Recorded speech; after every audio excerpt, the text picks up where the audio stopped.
আপনারা চান একটা জিনিস, শুধু নির্বাচন। আমরা আপনাদের থেকে 3 গুণ চাই, বিচার, সংস্কার এবং নির্বাচন। আমরা যখন বিচার এবং সংস্কারের কথা বলি, ওরা বলে আমরা নাকি নির্বাচনকে পিছিয়ে দেওয়ার পায়তারা করছি।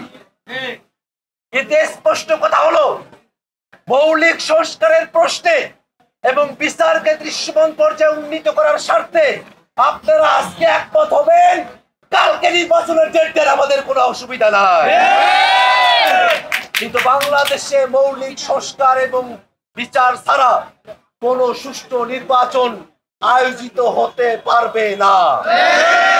ভাইরা আমার, এই বাংলাদেশে জনগণের অধিকারকে প্রতিষ্ঠিত করতে হলে নতুনের রাজনীতিকে আমাদের বেছে নিতে হবে। পূর্বের রাজনীতি টেন্ডারবাজির রাজনীতি, চাঁদাবাজির রাজনীতি, সেই রাজনীতিকে নতুন বাংলাদেশেও অনেকে বয়ে নিয়ে যেতে চায়।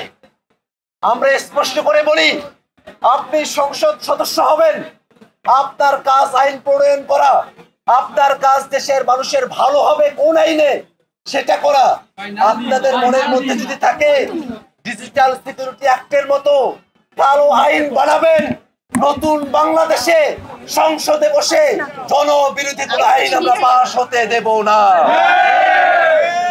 সংবিধান জনগণের কথা বলবে, সেই সংবিধানকে দলীয় ম্যান্ডেটে কাটাছাড়া করে আওয়ামী লীগ একটা দলীয় সংবিধানে পরিণত করেছিল। আমরা বলি একটা সংবিধানে জাতির কথা থাকবে, সকল জনগোষ্ঠীর কথা থাকবে, মানুষের অধিকারের নিশ্চয়তা থাকবে, মানুষের সার্বিক উন্নতির কথা সেখানে শপথ হিসেবে ব্যক্ত হবে।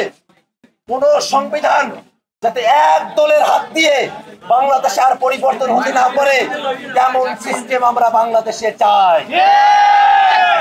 এই বাংলাদেশের হিন্দু, মুসলমান, বৌদ্ধ, খ্রিস্টান, এই বাংলাদেশের বিভিন্ন জাতিগোষ্ঠীর মানুষ আমরা সকলে মিলে সমান অধিকার নিয়ে বাংলাদেশে বসবাস করব। এই জায়গায় আমরা কোনো কম্প্রোমাইজ হইতে দেব না।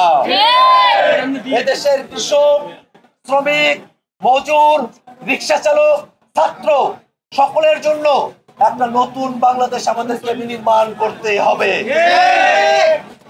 বাংলাদেশ নতুন ভাবে স্বাধীন হওয়ার পরেও বাংলাদেশের বিশ্ববিদ্যালয় কলেজগুলোতে এখনো পর্যন্ত ছাত্র সংসদে নির্বাচন দেওয়া হয় নাই। এটা আমাদের কাছে আশঙ্কার।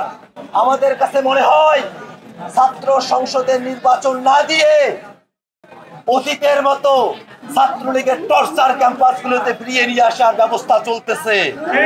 আমরা সরকারের কাছে আহ্বান জানাই, অতি দ্রুত বিশ্ববিদ্যালয় ক্যাম্পাসগুলোতে শিক্ষার্থীদের প্রতিনিধি নির্বাচনের জন্য ছাত্র সংসদ নির্বাচন দিতে হবে।